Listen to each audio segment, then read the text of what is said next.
Hello प्यारे बच्चों, कैसे हैं आप। तो बच्चों आज हम पढ़ने जा रहे हैं व्याकरण सरोवर का पाठ 11 जिसका नाम है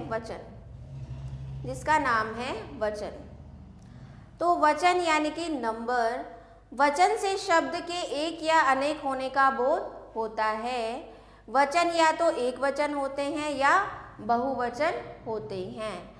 तो वचन क्या होते हैं? जो हमें किसी भी शब्द का, किसी भी संज्ञा का एक वचन, एक होना या एक से अधिक होने के बारे में बताते हैं।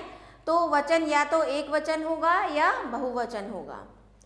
तो आगे आपको बोला जा रहा है, नीचे दिए गए चित्रों को और उनके नीचे दिए गए शब्दों को ध्यान से पढ़िए।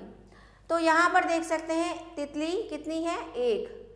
फिर यहाँ पर अनेक दो तितलियाँ हैं तो उनको हमको लिख दिया तितलियाँ। यहाँ पर एक चिड़िया के लिए चिड़िया और अनेक चिड़िया के लिए चिड़िया।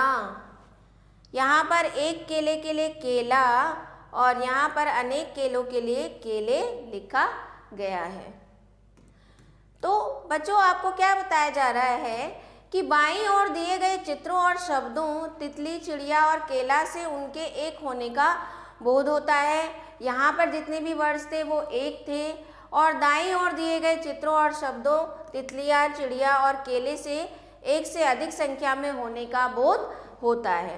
तो इस प्रकार शब्द के प्रयोग से ही यह बात स्पष्ट हो रही है कि वस्तुओं की संख्या एक है या एक से अधिक है।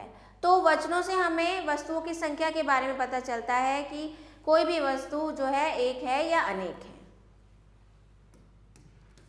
आगे देखते हैं बच्चों वचन के भेद, काइंड्स ऑफ नंबर।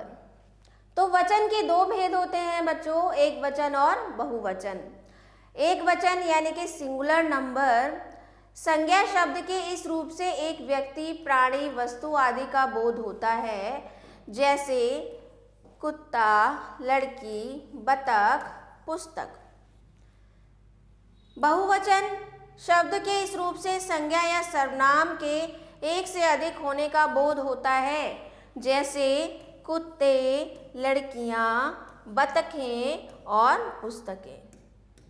तो समझ में आया बच्चों, एक वचन क्या होता है?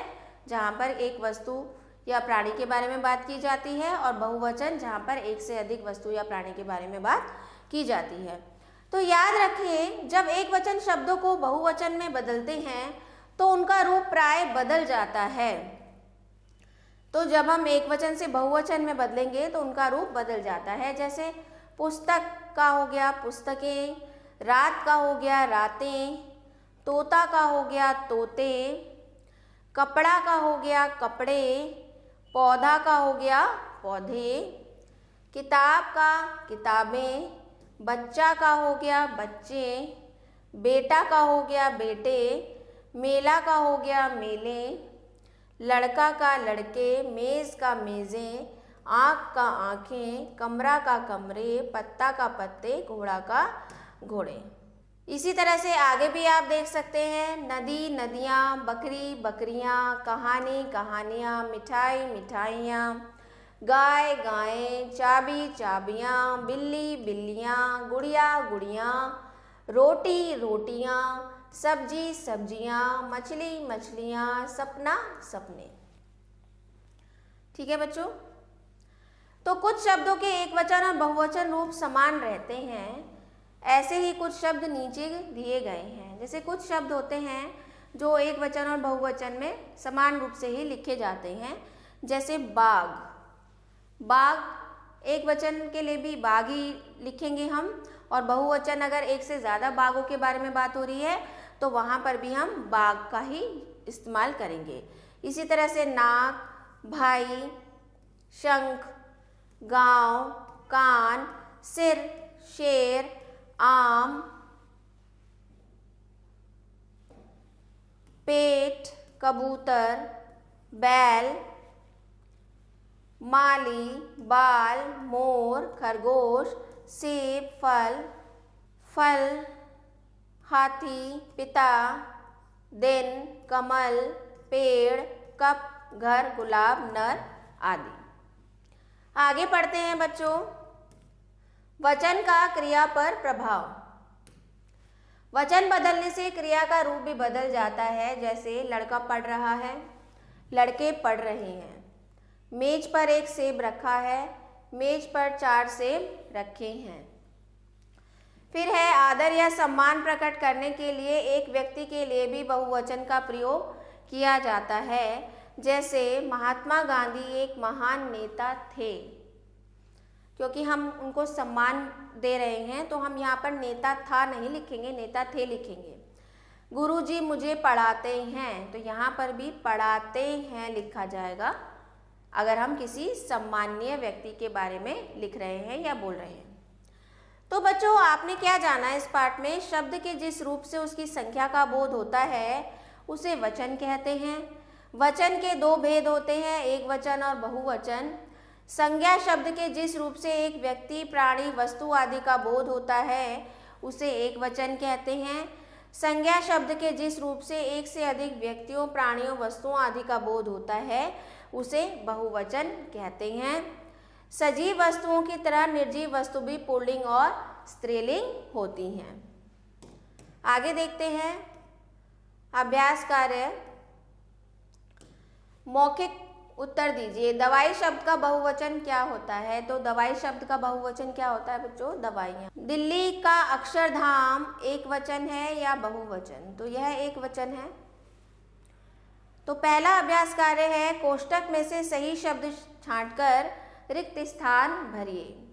तो हिनहिनाता है, तो हिनहिनाता है, कौन हिनहिनाता है? घोड़ा। यहाँ पर आप क्रिया से देख सकते हैं हिनहिनाता है तो एक वचन का बोध हो रहा है, तो यहाँ पर हम घोड़ा लिखेंगे। फिर रीता की साड़ी, क्योंकि रीता एक वचन है तो साड़ी आ जाएगा। रीता की साड़ी फट गई। फिर अगला है लड़के आपस में झगड़ रहे हैं। अगला है बच्चे नदी में तैरते हैं। अगला है हमारे शहर की सभी सड़कें साफ रहती हैं। सड़कें साफ रहती हैं। अगला अभ्यास कार्य देखिए, नीचे लिखे शब्दों के वचन बदलकर लिखिए। तो गाय का बहुवचन क्या हो जाएगा बच्चों? गायें। वस्तुएं, अब इनके वचन बदलने हैं, जो बहुवचन में हैं उनको एक वचन में करना है। तो वस्तुएं का हो जाएगा वस्तु, मेला का हो जाएगा मेले, पौधा का हो जाएगा पौधे, किताब का हो जाएगा किताबें, घोड़ा का हो जाएगा घोड़े, कपड़ा का हो जाएगा कपड़े, बच्चे का हो जाएगा बच्चा, आँख का हो जाएगा आँखें, रानी का हो जाएगा रानियाँ, बकरी का हो जाएगा बकरियाँ और साड़ियाँ का हो जाएगा साड़ी। तो इस तरह से हमने सबके वचन बदल दिए। जो बहुवचन थे उनको एक वचन में लिखा और जो एक वचन थे उनको बहुवचन में लिखा। अगला अभ्यास कार्य देखते हैं, सोचिए, समझिए और लिखिए। तो पहला देख सकते हैं, एक झोपड़ी सभी झोपड़ियाँ, एक डाली अनेक डालियाँ, एक उंगली 10 उंगलियाँ, 10 उंगलियाँ, एक लड़की 4 लड़कियाँ, एक तितली 2 तितलियाँ, एक पुस्तक 3 पुस्तकें, एक घंटी 5 घंटियाँ और एक साड़ी अनेक साड़ियाँ। तो इस तरह से आप ये अभ्यास कार्य करेंगे। अगला अभ्यास कार्य है बच्चों, नीचे लिखे वाक्यों में रंगीन शब्द के वचन बदलकर वाक्यों को पुनः लिखिए। तो ये जैसे लड़का है, लड़का लिखता है, तो यहाँ पर इसका वचन बदलेंगे तो लड़का का क्या हो जाएगा? लड़के, और क्योंकि बहुवचन हो गया है तो लिखता है की जगह क्या हो जाएगा? लिखते हैं। अगला है वह भागता है, वह भागता का हो जाएगा वे भागते हैं, वे भागते हैं। अगला है तोते आकाश में उड़ रहे हैं, तो ये हो जाएगा तोता आकाश में, क्योंकि ये बहुवचन था तो इसको हम एक वचन में बदलेंगे। तोता आकाश में उड़ रहा है। मैं अपना काम करता हूँ, तो यहाँ पर हो जाएगा हम अपना काम करते हैं। हम अपना काम करते हैं। फिर यहाँ पर कुत्ता भौंकता है, कुत्ते भौंकते हैं। कुत्ते भौंकते हैं। तो इस तरह से ये अभ्यास कार्य आप करेंगे। दिन और महीनों के नाम याद कीजिए। एक सप्ताह में दिनों की संख्या कितनी होती है बच्चों? 7 होती है। एक वर्ष में महीनों की संख्या कितनी होती है बच्चों? 12 होती है। तो इस तरह से ये सारे अभ्यास कार्य आप करेंगे। तो आशा करती हूँ बच्चों आपको अच्छे से पाठ समझ में आया होगा। तो मिलते हैं अगले पाठ के साथ अगले वीडियो में। आभार।